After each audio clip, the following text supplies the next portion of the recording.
Antes de iniciarmos, já se inscreva no canal, deixe seu like, comente e compartilhe nossos vídeos. Assim você ajuda o canal a continuar crescendo e chegando a cada dia mais longe. Tenham bons sustos. Hoje vou compartilhar com vocês uma história que aconteceu comigo quando eu ainda era caminhoneiro. Confesso que até hoje, depois de anos, ainda sinto calafrios ao relembrar aquela noite na BR-116. Era uma quinta-feira de inverno, céu nublado e uma neblina densa que mal deixava enxergar alguns metros à frente. Eu estava fazendo minha rota habitual de São Paulo ao Rio Grande do Sul, carregado com uma carga de eletrônicos. Por volta das 3 da manhã, em um trecho isolado da estrada, entre duas cidades pequenas do Paraná, comecei a notar algo estranho. O rádio, que antes tocava normalmente, começou a apresentar interferências. A temperatura dentro da cabine caiu drasticamente, mesmo com o ar-condicionado desligado. Foi quando avistei uma silhueta no acostamento. Parecia uma senhora idosa, vestida completamente de branco, acenando de forma desesperada. Como bom caminhoneiro, sempre fui cauteloso com caronas noturnas. Mas algo naquela cena me perturbou profundamente. Diminuí a velocidade, mais por instinto do que por vontade própria. Quando passei por ela, olhei pelo espelho retrovisor e não havia mais ninguém. Pensei que estava cansado demais e que minha mente estava me pregando peças. Mas então, o cheiro. Um odor forte de flores murchas invadiu a cabine. Os pelos do meu braço se arrepiaram quando percebi que o banco do passageiro estava molhado, como se alguém encharcado tivesse sentado ali. O painel do caminhão começou a piscar sem explicação. As luzes internas acendiam e apagavam sozinhas. O motor, que nunca tinha me dado problema, começou a falhar. Fui obrigado a parar no acostamento. Quando desliguei o motor, ouvi claramente uma respiração pesada vindo do banco ao lado. Não tive coragem de olhar diretamente, mas pelo canto do olho pude ver um vulto sentado ali. Minhas mãos tremiam tanto que mal conseguia segurar o volante. O mais assustador foi quando uma voz rouca e distante sussurrou: "Você precisa me ajudar a encontrar minha filha." Naquele momento, senti como se todo o ar tivesse sido sugado da cabine. Meu coração batia tão forte que parecia que ia saltar pela boca. Fechei os olhos e comecei a rezar todas as orações que conhecia.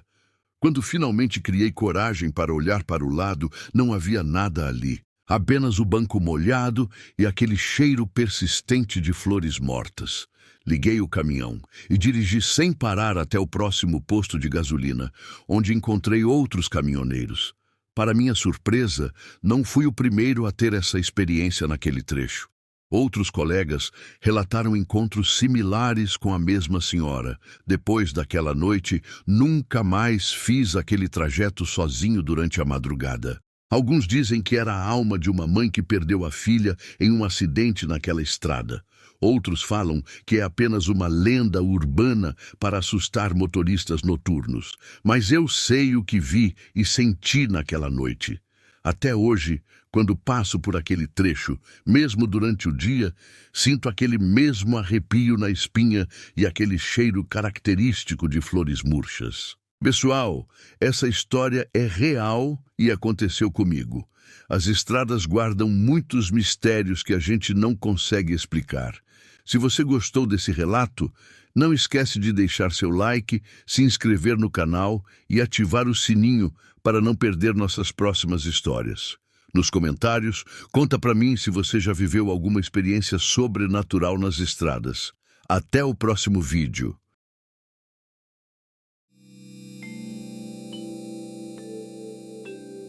Meu nome é Pedro e eu sou caminhoneiro há mais de 20 anos. Já rodei por cada canto desse país e a gente aprende a não acreditar em tudo que ouve, principalmente nas lendas da estrada. Mas uma noite, na rodovia Castelo Branco, umas horas depois de São Paulo, uma lenda se tornou a minha realidade e eu nunca mais fui o mesmo. Era uma madrugada de quarta-feira por volta das 2 horas. A estrada estava escura e vazia. E a neblina rasteira que vinha do campo era tão densa que eu mal conseguia ver a beira da pista. O silêncio na cabine era total, quebrado apenas pelo som do motor.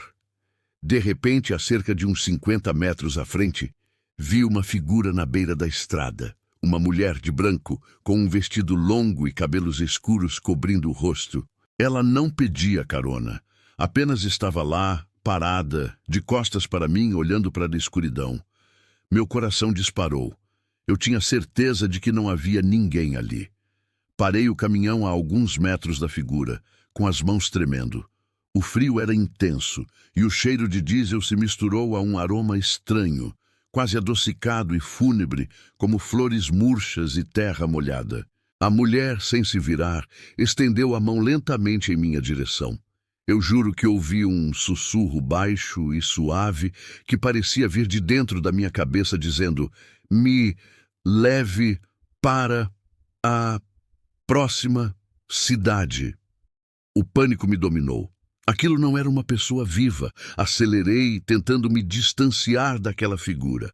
Mas o caminhão parecia mais pesado e o motor fazia um barulho estranho, como se estivesse sobrecarregado. Olhei para o retrovisor. A mulher estava no banco do carona, com a mão estendida, me encarando com os olhos brancos e vazios, sem qualquer brilho. Eu gritei jogando a lanterna longe e bati no acelerador. O caminhão correu na estrada, e eu juro que ouvi a mulher rindo, um riso melancólico e antigo, que parecia vir de uma época distante. O caminhão pareceu voar, as luzes da estrada passando por mim em um borrão.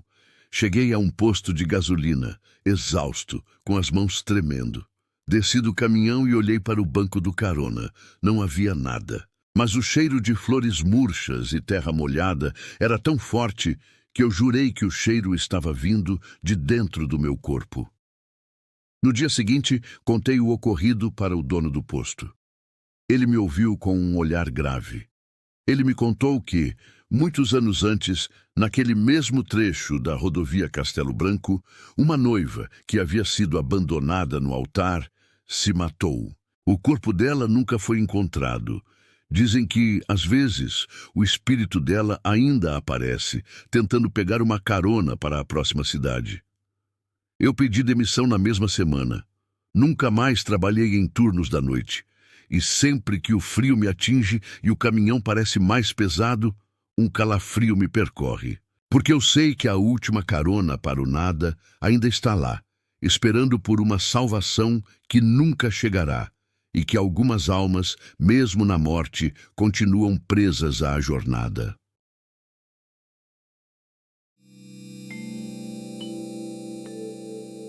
Meu nome é Jorge, e eu rodo nesse trecho há mais 30 anos. A gente aprende a ler a estrada, a entender o ronco do motor como se fosse o coração de um filho. A gente aprende também a ignorar as coisas.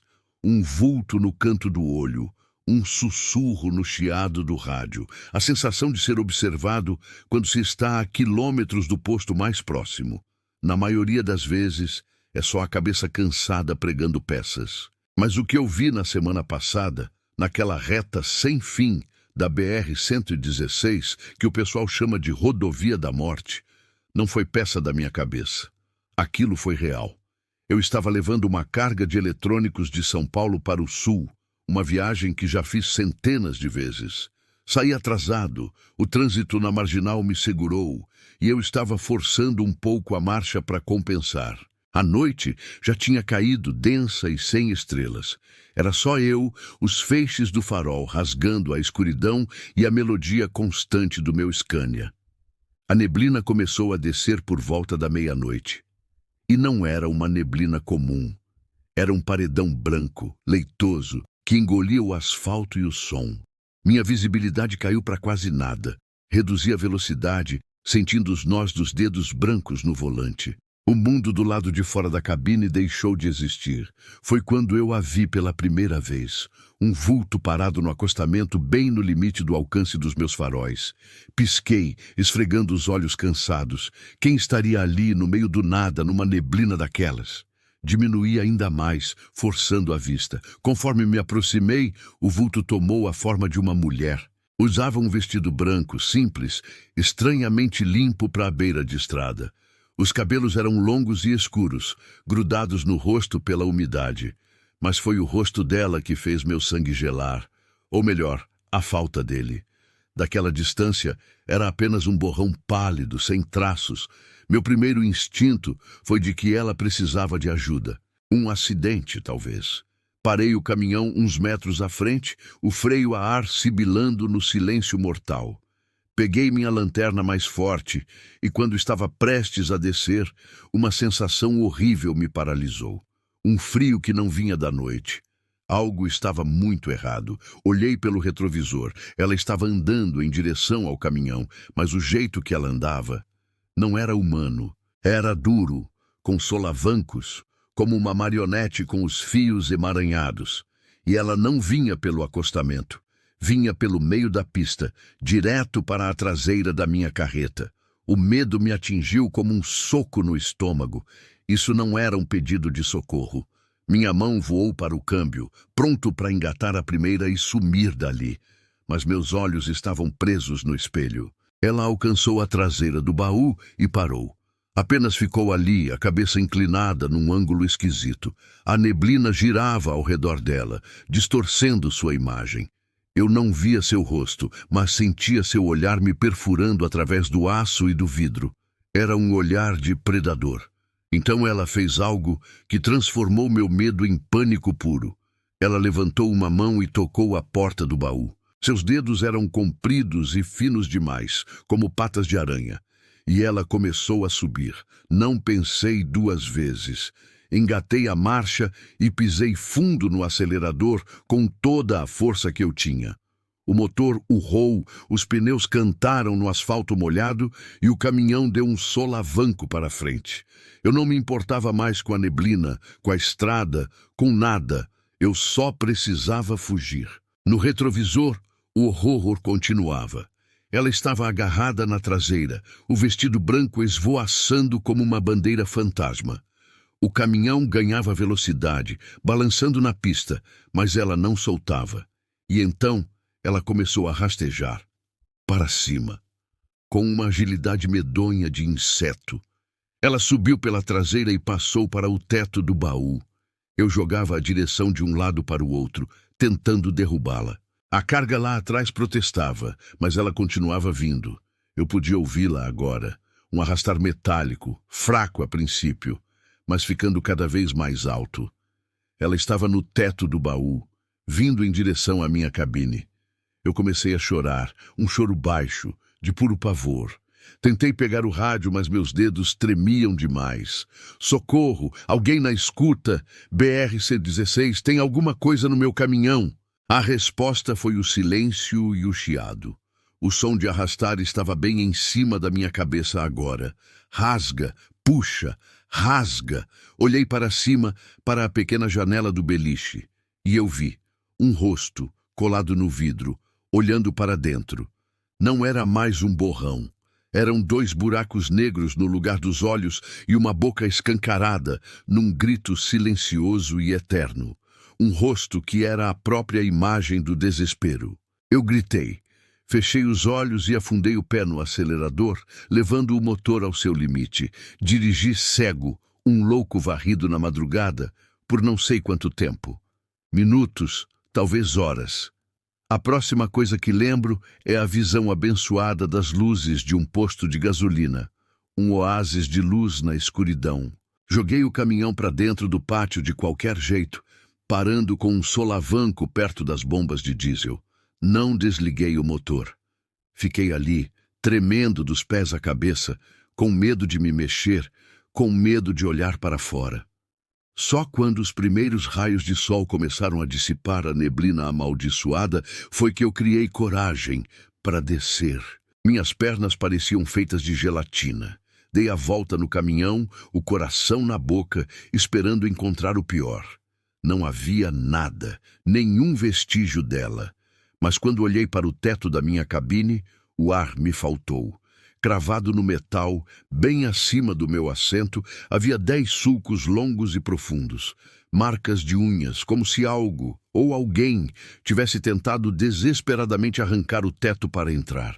Eu entreguei a carga, mas nunca mais dirigi à noite. Às vezes, quando fecho os olhos, ainda vejo aquele rosto no vidro, o grito silencioso ecoando na minha alma. Podem dizer que foi o cansaço, um pesadelo acordado. Mas eu sei o que eu vi. A estrada é longa e escura, meus amigos. E acreditem em mim, nem sempre estamos sozinhos nela.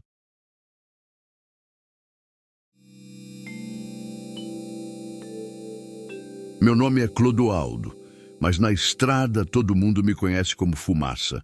Talvez pela nuvem de diesel que meu velho Mercedes solta na subida da serra, talvez pelo tanto de cigarro que eu queimo para espantar o sono. Faço a rota do Mercosul há 25 anos. Argentina, Chile, Uruguai. Já vi de tudo um pouco nesse asfalto. Acidente feio, assalto, nevasca que fecha a fronteira. Mas nada, absolutamente nada, me preparou para o que eu trouxe comigo na última viagem de volta do deserto do Atacama. Eu estava voltando vazio, só com a lona cobrindo a carroceria, cortando aquela paisagem que parece de outro planeta. O sol castigava a lataria e o silêncio do deserto só era quebrado pelo ronco do motor. Foi numa dessas paradas para esticar as pernas, num trecho onde não se via alma viva por quilômetros, que eu o encontrei. Era uma pequena caixa de madeira escura, quase preta, semi-enterrada na areia, perto de uma formação rochosa esquisita. Tinha umas inscrições entalhadas que eu não reconheci, símbolos estranhos, quase como hieróglifos. Fui burro. A solidão mexe com a gente e a curiosidade é uma coceira que precisa ser coçada. Peguei a caixa. Era pesada para o tamanho dela. Chacoalhei, mas não fez barulho nenhum. Sem pensar direito, joguei na cabine, em cima do beliche, e segui viagem. O primeiro sinal de que algo estava errado veio naquela mesma noite. Eu parei para dormir num posto abandonado, um lugar que eu já conhecia. No meio da madrugada, acordei com um barulho. Era um sussurro baixo, vindo do fundo da cabine. Parecia um rádio mal sintonizado, mas o meu estava desligado. Sentei na cama, o coração já um pouco mais rápido. O sussurro continuou. Um murmúrio em uma língua que eu nunca tinha ouvido, gutural, antiga. Ele vinha da direção da caixa. O medo me travou. Fiquei ali, encolhido, ouvindo aquela voz sinistra até o sol raiar. Assim que a primeira luz bateu no meu para-brisa, o som parou. Na hora, pensei em jogar a maldita caixa fora. Devia ter jogado, mas uma parte de mim, a parte idiota e gananciosa, pensou que podia ter algo de valor ali dentro. Segui viagem, tentando me convencer de que era o cansaço. Mas as coisas só pioraram. O caminhão começou a apresentar problemas que nunca teve.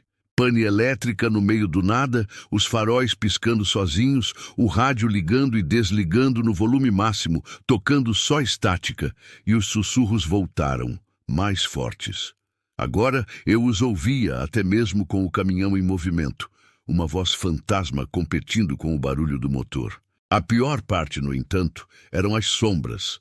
Eu comecei a vê-las pelo retrovisor. Uma figura alta e magra, parada no acostamento, que sumia assim que eu olhava de novo.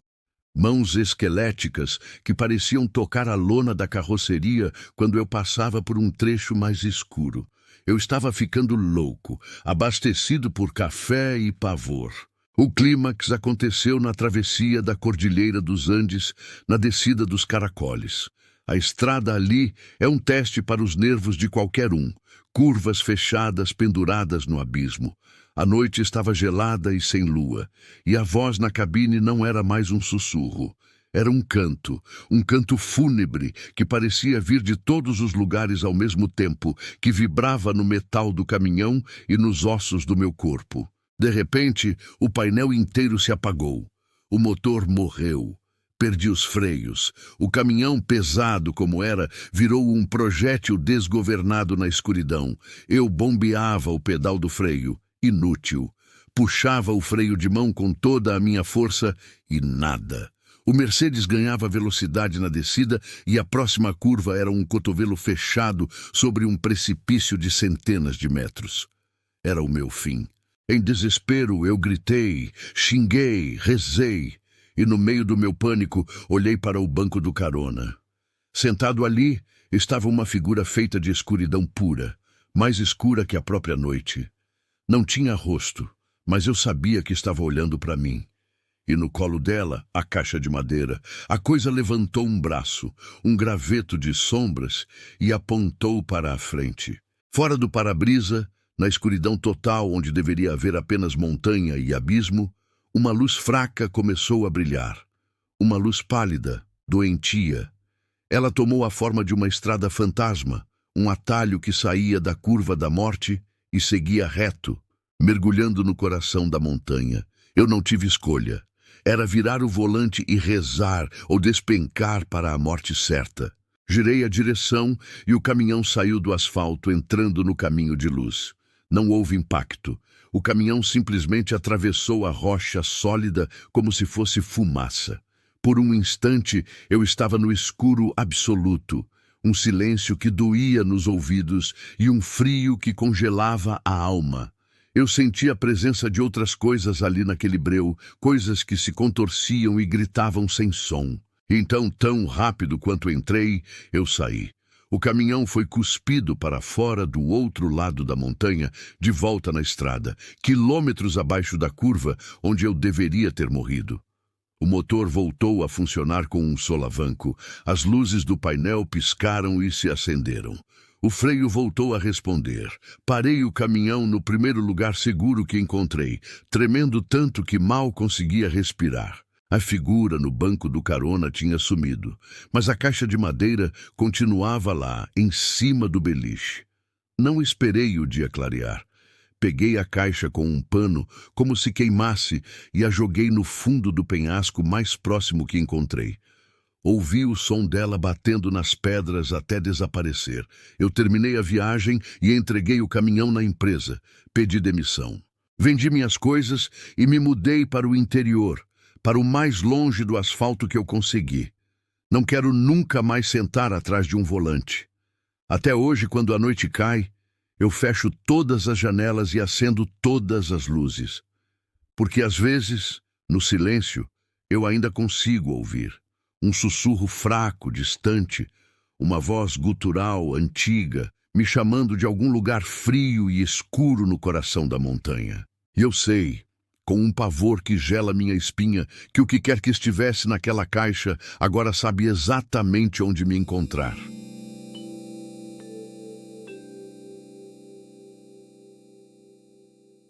Meu nome é Osvaldo. Sou caminhoneiro desde que me entendo por gente. Herdei o ofício e o caminhão do meu pai. Já cruzei esse Brasil de ponta a ponta mais vezes do que consigo contar. A gente que vive no trecho se acostuma com a solidão. Aprende a fazer da cabine a nossa casa e do ronco do motor a nossa canção de ninar. A gente vê muita coisa, boa e ruim. Mas o que eu vi na Serra do Rio do Rastro, naquela noite de neblina e garoa, mudou alguma coisa dentro de mim. Apagou uma luz. Eu estava descendo a serra, uma das estradas mais perigosas e bonitas do país.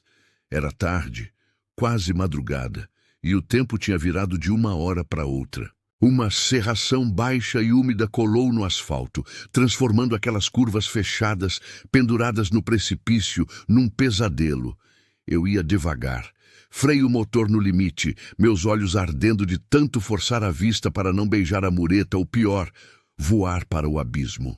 Foi numa das curvas mais fechadas, daquelas que você mal vê o próprio para-choque, que o rádio, que estava mudo há horas, chiou e uma voz falou. Não era um colega chamando na frequência. Era uma voz de criança, limpa, clara, como se estivesse sentada no banco do carona.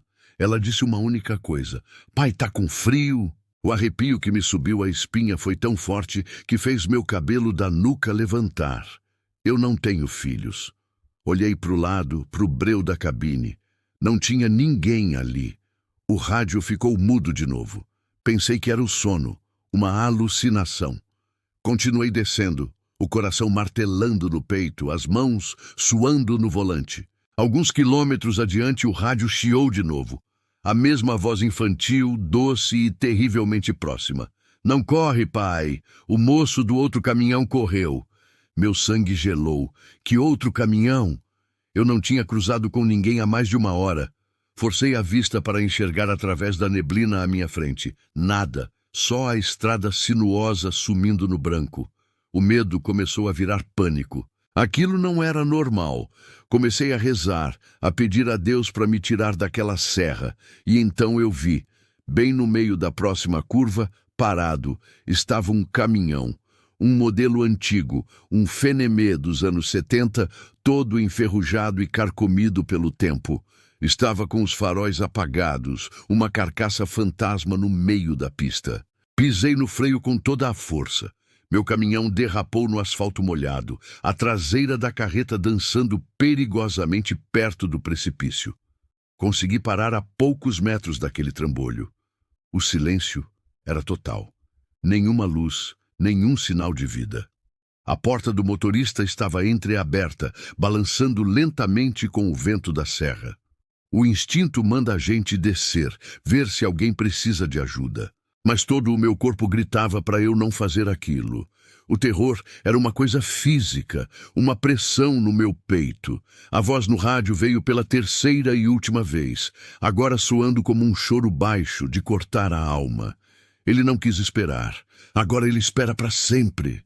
Foi o que bastou. Engatei a ré, manobrando o caminhão com um desespero que eu nunca senti na vida. O espaço era mínimo. A roda traseira cantou na beirada do abismo. Por um milagre, consegui dar a volta e comecei a subir a serra de novo, o motor gritando, sem me importar com mais nada além de fugir. Quando eu já estava quase no topo, olhei pelo retrovisor. A neblina tinha se dissipado por um instante, apenas o suficiente para eu ver a cena lá embaixo. O caminhão velho ainda estava lá, e ao lado dele, de pé na beira do precipício, estava a figura pequena de uma criança. E ela estava acenando para mim. Cheguei no primeiro posto de gasolina que encontrei, já com o dia clareando. Estava branco, tremendo, parecendo um fantasma. Contei a história para o frentista, um senhor de idade que trabalhava ali há décadas. Ele não pareceu surpreso. Apenas me serviu um café forte e disse com a voz cansada: "O senhor deu sorte, meu amigo. Muitos não dão. Há uns 30 anos, um caminhoneiro perdeu o freio e despencou com o filho pequeno exatamente naquela curva. Dizem que o menino não aceita que o pai se foi. E quando a neblina baixa, ele tenta arrumar companhia para o pai dele, para ele não ficar mais sozinho na escuridão. Eu nunca mais desci a Serra do Rio do Rastro à noite. Abandonei aquela rota. Mas até hoje, em noites frias e úmidas, quando estou sozinho na cabine, eu desligo o rádio. Tenho um medo pavoroso de que no meio do chiado eu escute aquela vozinha de criança me fazendo uma pergunta. E eu sei que, se ouvir, talvez não haja uma próxima manhã para mim.